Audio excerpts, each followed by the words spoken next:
Today we want to teach you what we learned about informal assessment by Cassandra, Sheree, Michelle, and LaShawn. So first we start off with the informal reading inventories. The purpose of this is to diagnose the gaps in abilities of readers who struggle the most. They use this information to match students with appropriate reading materials.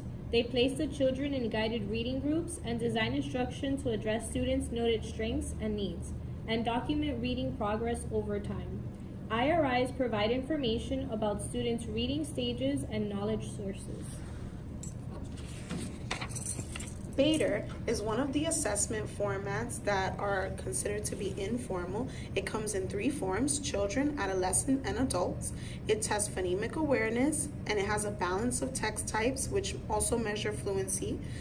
When they are measuring, they have literal questions and 1 interpretive question per passage, with a limit of illustrated passages for only lower level students. And there's also experiential words that allow us to see words that students might not always see.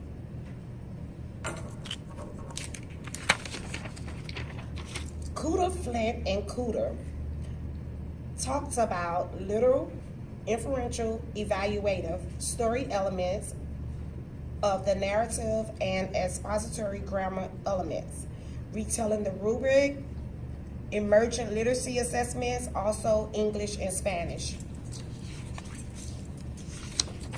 Socrates' theory of thinking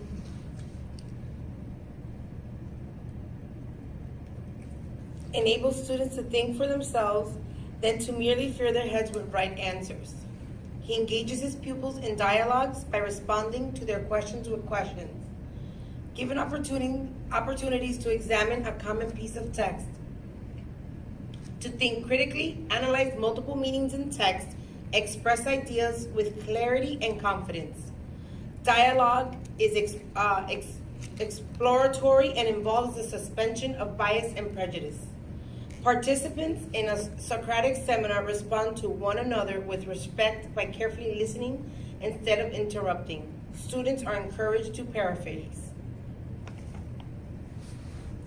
We hope you learned something about what we learned about informal assessment. Woo!